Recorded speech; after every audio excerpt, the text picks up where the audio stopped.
အပိုင်းကိုဇလန်းလေးအစမှာတော့ကလိုင်းတယောက်အလုံးဝင်တာကြာပြီဖြစ်တာကြောင့်ခေါင်းဆောင်ကြီးစီကိုအစီရင်ခံစာတင်ဖို့အတွက်လိုအပ်တဲ့စာသားတွေကိုတေချာရေးသားပြုစုနေပါတော့တယ်။နောက်တော့ကလိုင်းတယောက်လည်းအစီရင်ခံစာတင်ဖို့ကလုံလောက်နေပြီဖြစ်တာကြောင့်တွေးမိသွားရကနေလူကြီးမင်းဟာဗရော့လိုထိန်ချုံမှုလွတ်သွားတာမျိုးမဖြစ်ပါစေနဲ့လို့ဆုတောင်းနေပါတော့တယ်။လူကြီးမင်းဟာဗရော့လိုထိန်ချုံမှုလွတ်သွားပြီးညာသိန်းငတ်တွေတစ်ခုခုဖြစ်သွားမှာကိုစိုးရိမ်နေတော့ကလိုင်းတယောက်ဘေးနာပတ်ဝန်းကျင်ကနေခြောက်ခြားစရာထူးဆန်းတဲ့အတန်တွေကိုကြားလိုက်ရပါတော့တယ်။အဲဒါနဲ့ကလိုင်းတယောက်တစ်ခုခုအန်ရဖြစ်မှာကိုစိုးတာကြောင့်အစီရင်ခံစာလေးကိုထည့်သိမ်းလိုက်ပြီးတစ်ခုခုဖြစ်မှာစိုးတာကြောင့်တီမြင်သူစွမ်းအားကိုတုံးပြီးအာယုံခံနေရင်အခန်းထဲကိုဝင်းကြီးတချို့ဝင်ရောက်လာပြီးကလိုင်းကိုခြောက်ခြားအောင်ဖန်တီးလိုက်ပါတော့တယ်။အဲဒါနဲ့ကလိုင်းဆိုတဲ့အမျိုးသမီးတယောက်အော်တန်ကြားလိုက်ရတော့ကလိုင်းလည်းကြောက်လန့်ပြီးတနက်ပစ်ဖို့လှုပ်တော့တစ်ဖက်ကမပစ်ဖို့တောင်းပန်ခဲ့ပါတော့တယ်။နောက်တော့ဝင်းကြီးကရုံလုံးပေါ်လာတာကြောင့်ကလိုင်းလည်းအမဒါလီဆိုတာကိုရိမ့်မိသွားပါတော့တယ်။အဲဒါနဲ့အမဒါလီကလည်းမဖိတ်ခေါ်ပဲအခုလိုမျိုးဘဝနဲ့ကလိုင်းစီကိုရောက်လာခဲ့တဲ့အတွက်ခွင့်လွှတ်ဖို့တောင်းပန်ခဲ့ပါတော့တယ်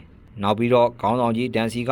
စားလွာတစ်ခုရလိုက်တာကြောင့်အခုလိုမျိုးအကြောင်းမကြားပဲကလိုင်းစီရောက်လာတာလို့ပြောလိုက်တော့တယ်။ကလိုင်းလည်းဗာများဆက်ဖြစ်မလဲဆိုပြီးအံ့ဩသွားခဲ့တော့တယ်။အဲဒါနဲ့အမဒါလီကလည်းဘာမှမအံ့ဩဖို့နောက်ပြီးတော့ကလိုင်းနဲ့တီးတန့်လှုပ်ဝက်စကားပြောနေတာကြောင့်အခုလိုမျိုးတေးသေးစိတ်လေးအကြောင်းမကြားပဲရောက်လာခဲ့တာလို့ပြောလိုက်ပါတော့တယ်။နောက်ပြီးတော့အမဒါလီကလည်းကလိုင်းစိတ်တကိုးအစွမ်းတွေကိုသုံးပြီးအခန်းကိုချိတ်ပိတ်ဖို့ပြောကာအခန်းထဲကနေအမျိုးသမီးတယောက်အတန်ကြားနေတာတခြားသူတွေတီးသွားရင်တမျိုးမြင်မှဆိုးတာကြောင့်အခန်းတကားကိုအမြန်ဆုံးပိတ်ဖို့ကလိုင်းကိုပြောလိုက်ပါတော့တယ်။ဖြစ်ချင်တော့အမဒါလီတေချာသွားတာကြောင့်ကလိုင်းတယောက်လည်းတနက်ကိုချလိုက်ပြီးအမဒါလီပြောတာတွေကိုနားထောင်နေပါတော့တယ်။အမဒါလီကလည်းခေါင်းဆောင်ကကလိုင်းကိုအဆင့်တိုးပေးဖို့စဉ်းစားနေသလိုနောက်ထပ်လည်းညာသိန်းငတ်အဖွဲ့တွေထဲမှာကလိုင်းကိုစိတ်အပူဆုံးဖြစ်နေတာကြောင့်တေချာအနီးကပ်ဆောက်ရှောက်ပေးဖို့လည်းညွှန်ကြားထားတာလို့ပြောလိုက်ပါတော့တယ်။အဲဒါနဲ့အမဒါလီကလည်းခေါင်းဆောင်မသိထားတဲ့အရာတွေကိုသူသိထားကြောင်းကလိုင်းတယောက်ကြိတ်ကြံစီနေတဲ့ဒပြူချင်းနီးလန်းတွေကိုလည်းခိုးသုံးနေတဲ့ဆိုတာကိုလည်းသူသိထားတယ်လို့ပြောလိုက်တော့တယ်။ယူကြောင်ကြောင်လုံနေတဲ့ကလိုင်းတယောက်ဘာတွေကြံစီထားလဲဆိုတာကိုသူသိထားကြောင်းနောက်ွယ်ကနေကြိုးကင်ဖန်တီးနေတဲ့လူတယောက်ရှိတယ်ဆိုတာကိုလည်းအကုန်သိတယ်လို့ပြောလိုက်တော့တယ်။အဲဒါနဲ့ကလိုင်းကလည်းနဗျားမတော်ဂျေစုအစွမ်းကြောင့်အခုလိုမျိုးနားလည်လာတာလို့ပြောလိုက်တော့ဒါလီကလည်းအခုလိုမျိုးရိုးရိုးသားသားဝန်ခံပြီးဆွေးနွေးပေးတဲ့အတွက်ဂျေစုတင်ကြောင်းကိုပြန်ပြောလိုက်ပါတော့တယ်။အဲဒါနဲ့ဒါလီကလည်းသူ့တုံးကတကိုးရှင်ဖြစ်ဖို့အတွက်အချိန်2နှစ်လောက်ကြာပြီးမဲ့ကလိုင်းလဲကြတော့တကိုးရှင်ဖြစ်တာအချိန်2လပဲကြာတာကြောင့်အရန်ကြီးထူးဆန်းနေတယ်လို့ပြောလိုက်တော့တယ်။အဲဒါနဲ့ကလိုင်းကလည်းထာဝရညဖျားဗျာဒိတ်တော်ကျမ်းမှာအထက်လူကြီးတွေဒပြူချင်းနီးလန်းကိုလည်းတီးရဖို့အတွက်နှစ်ပေါင်းထောင်ကြီးအောင်ဆောက်ရတာဖြစ်ပြီးညာသိန်းငတ်အဖွဲ့တွေလည်းဒပြူချင်းနီးလန်းကိုတီးရဖို့အတွက်အချိန်အတော်ကြာပေးဆက်ရမယ်ထင်တယ်လို့ကလိုင်းကပြောလိုက်ပါတော့တယ်။ဒါကိုအမဒါလီကလည်းစိတ်မဝင်စားကြောင်းဒပြူချင်းနီးလန်းကိုတီးနေတဲ့ကလိုင်းကိုပဲတေချာပွင့်ပွင့်လင်းလင်းဆွေးနေကြကြောင်းအရင်တုန်းကဆိုရင်အထက်လူကြီးတွေကဒပြူချင်းနီးလန်းကိုတီးနေတဲ့လူတွေကိုလိုဝက်လက်မှတ်တစ်စောင်ထုတ်ပေးပြီးတိတ်တိတ်ဆိတ်နေခိုင်းတာကြောင့်အဲ့လိုလူမျိုးတွေကလည်းရှားပါတယ်လို့ပြောလိုက်ပါတော့တယ်။အဲဒါနဲ့ဒါလီကလည်းဒပြူချင်းနီးလန်းကိုဒန်ကအခုထိမသိသေးတာကြောင့်ဖះเจ้าကလူတွေမလာခင်အမြန်ဆုံးဒန်တိအောင်ပြောပြပေးလို့ပြောလိုက်ပါတော့တယ်။နောက်ပြီးတော့ကလိုင်းကလည်းအချိန်2လအတွင်းမှာဒပြူချင်းနီးလန်းကိုတီးလာတာကြောင့်တာမန်မဟုတ်ပဲပါရမီရှင်တယောက်ဖြစ်နေတာကြောင့်တီးထားတဲ့နီးလန်းတွေကိုခေါင်းဆောင်တန်းကိုအမြန်ဆုံးမျှဝေပေးဖို့ကိုပြောလိုက်တော့တယ်။အဲဒါနဲ့ဒါလီကလည်းဖះเจ้าကအခုဆိုရင်ကလိုင်းကိုအရန်တန်ဖိုးထားနေပြီဖြစ်ကြောင်းပြီးတော့အခုထင်းချံမြို့ကနေလာနေတဲ့ယထာဘော်ကကိုစလေတယောက်ပါလာပြီဖြစ်တာမို့အချိန်သိမ့်မရှိတော့ဘူးလို့ပြောလိုက်တော့တယ်။အဲဒါနဲ့ကလိုင်းကလည်းခေါင်းဆောင်ကြီးကိုဒပြူချင်းနီးပညာတွေကိုအမြန်ဆုံးပြောပြဖို့ဖြစ်တာမို့စိတ်ချပါလို့ပြောလိုက်တော့တယ်။နောက်တဲ့တကမ်းမှာတော့ကလိုင်းတယောက်ညာသိန်းငတ်အဖွဲ့တွေစီကိုချက်ချင်းထွက်လာပြီးဒပြူချင်းနီးပညာကိုပြန်လဲမျှဝေလာခဲ့ပါတော့တယ်။အားလုံးကလည်းအံ့ဩသွားသလိုအဖိုးနီလည်းအချိန်2လအတွင်းမှာဒပြူချင်းနီးပညာကိုသိလာတဲ့စင်ကဲဖြစ်စဉ်အဆင့်8ကိုတက်သွားဖို့ဆိုတာမဖြစ်နိုင်ဘူးလို့ပြောလိုက်တော့တယ်။အဲဒါနဲ့ကလိုင်းကလည်းအမဒါလီကစစ်မှန်တဲ့ဝိညာဉ်ဘူးသမားတယောက်ဖြစ်တယ်လို့သူကလည်းစစ်မှန်တဲ့သိမြင်သူတယောက်ဖြစ်တာကြောင့်လောကနီးယာမတွေတရားတွေကိုလေ့လာပြီးအမြန်ဆုံးကြိုးစားခဲ့တာလို့ပြောလိုက်ပါတော့တယ်။အဲဒါနဲ့ကလိုင်းကလည်းမကြခင်မှာအားလုံးကဈေးရည်တွေဖန်တီးထားတဲ့အတိုင်းလက်တွေ့မှာဖြစ်လာတော့မှကြောင့်ဘာမှထူးထူးခြားခြားကြီးခံစားဖို့မလိုဘူးလို့ပြောလိုက်ပါတော့တယ်။ဒါကိုအဖိုးနီကလည်းအလိုရှိသလိုလုပ်နိုင်ပေမဲ့အန်ရမဖြစ်ပါစေနဲ့လို့ပြောလိုက်ပါတော့တယ်။နောက်တော့ကလိုင်းတယောက်အခုလိုမျိုးတဘာဝနီးယာမတရားတွေကိုအသုံးချပြီးဉာဏ်အလင်းပွင့်အောင်ဆောင်ရွက်နိုင်ခဲ့တဲ့အတွက်တိတ်ကိုအံ့ဩကြောင်းလည်းပြောပြခဲ့ပါတော့တယ်။နောက်တော့ခေါင်းဆောင်ကြီးအခန်းထဲကနေလူတယောက်ထွက်လာပြီးကလိုင်းတယောက်ကိုဖမ်းချုပ်လိုက်ပါတော့တယ်။ကလိုင်းတယောက်လည်းသတိရလာရောညာသိန်းငတ်အဖွဲ့တွေထဲမှာဓမ္မအရာရှိတယောက်ဖြစ်တဲ့ credit သူ့ကိုဖမ်းချုပ်ထားတာကိုသတိထားမိလိုက်တော့တယ်။နောက်ပြီးတော့ credit ဟာတန်နာရီလာနတ်ဖျားတွေအတိအမှတ်ပြုထားတဲ့အရာရှိတယောက်ဖြစ်တယ်လို့ဒါရနတ်ဖျားချီးမြှင့်ထားတဲ့ဓာတ်ကိုလည်း စုလက်အဖြစ်ရရှိခဲ့တာဖြစ်ပါတယ်။ Credit ကစင်ကဲဖြစ်စဉ်အဆင့်၄ကိုပိုင်ဆိုင်ထားတာဖြစ်ပြီးစင်ကဲဖြစ်စဉ်အဆင့်၈ကိုတက်ရောက်မဲ့လူတစ်ယောက်အတွက်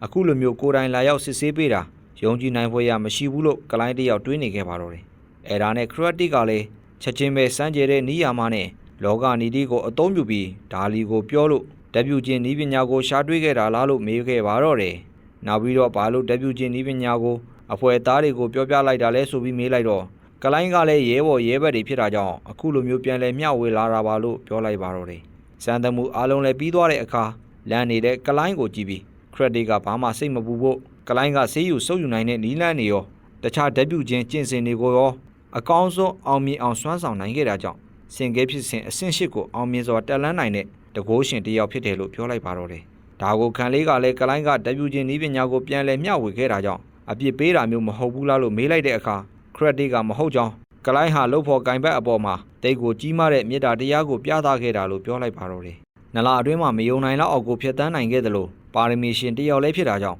တမိုင်းမှတ်တမ်းတင်နိုင်ခဲ့ပြီလို့ပြောလိုက်တော့တယ်။နောက်တော့တိတ်ခါတော်ကြီးလည်းပြန်မထွက်သွားခင်အားလုံးကိုထာဝရနဖျားဓာတ်ပေါ်မှာတစ္ဆာဆိုဖို့ဉာဏ်ပညာအလင်းတွေထွန်းလင်းပွင့်လင်းနိုင်ဖို့အတွက်ဖိတ်ခေါ်လိုက်ပါတော့တယ်။တစ္ဆာလဲဆိုပြီးရောတိတ်ခါတော်ကြီးကကလိုင်းကိုလူပြက်ဆေးရည်ဖော်ဆက်ဖို့အချိန်တိုင်းပြီဖြစ်တာကြောင့်အမြန်ဆုံးဆေးရည်ဖော်ဖို့အမိန့်ပေးလိုက်ပါတော့တယ်။အဲဒါနဲ့ကလိုင်းလဲချက်ချင်းပဲလူပြက်ဆေးရည်ဖော်ဆက်ဖို့အတွက်လိုအပ်တဲ့ပစ္စည်းကိုအမြန်ဆုံးထည့်ဆက်ကဆေးရည်ဖော်ဆက်လိုက်ပါတော့တယ်။နောက်တော့ကလိုင်းတစ်ယောက်လဲလူပြက်ဆေးရည်ကိုအမြန်ဆုံးဖော်ဆက်နိုင်ခဲ့တာကြောင့်တိတ်ခါတော်ကြီးကလည်းမချီးကျူးပဲမနေနိုင်တော့ပဲတကယ်ကိုသိမြင်သူပညာရှင်တစ်ယောက်အဖြစ်ထိုက်တန်ပါတယ်ဆိုပြီးပြောလိုက်ပါတော့တယ်။လူပြက်ဆေးရည်လဲတောက်လိုက်ပြီးကလိုင်းတစ်ယောက်ခါတိုင်းတက်ဉာဏ်ပညာတွေကွန်မြူသွားပြီးသိမြင်သူစွမ်းအားတွေလဲတိုးလာကမျက်လုံးအယောင်တွေကလည်းတစားတစပိုထွန်းလင်းတောက်ပလာပါတော့တယ်။နောက်တော့ Credit ကလည်းကလိုင်းကိုချီးကျူးလိုက်ပြီးတတိထားစရာတွေကိုမှာကြားခဲ့ပါတော့တယ်။ကလိုင်းသိမြင်သူအဆင့်၄ကိုတက်ရောက်သွားတာကြောင့်မလိုလားအပ်တဲ့လူတွေကသတင်းပေးတာတွေကိုနှောက်ယှက်တာမျိုးတွေထူးဆန်းတဲ့အတန်တွေပေးပြီး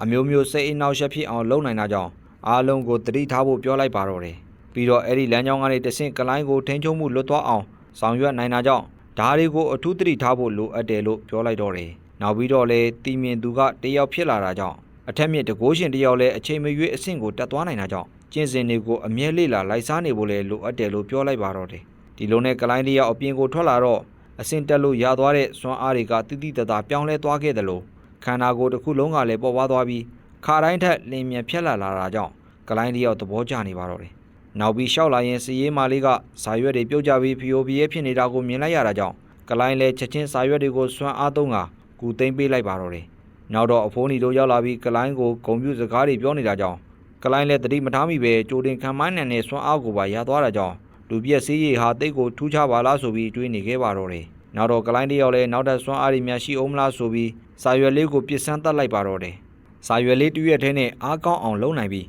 နောက်ထပ်စွမ်းရည်တွေကိုလည်းပူးတွဲအသုံးပြုနိုင်တာကြောင့်ကလိုင်းတယောက်အစ်စ်တိုးလာတဲ့စွမ်းအားတွေကိုအကြီးအကျယ်သဘောကျနေပါတော့တယ်။နောက်ပြီးအဖိုးနီတယောက်ချောင်းတွေအရန်စိုးနေတာကလိုင်းလည်းအဆင်ပြေလားဆိုပြီးသွားမေးတော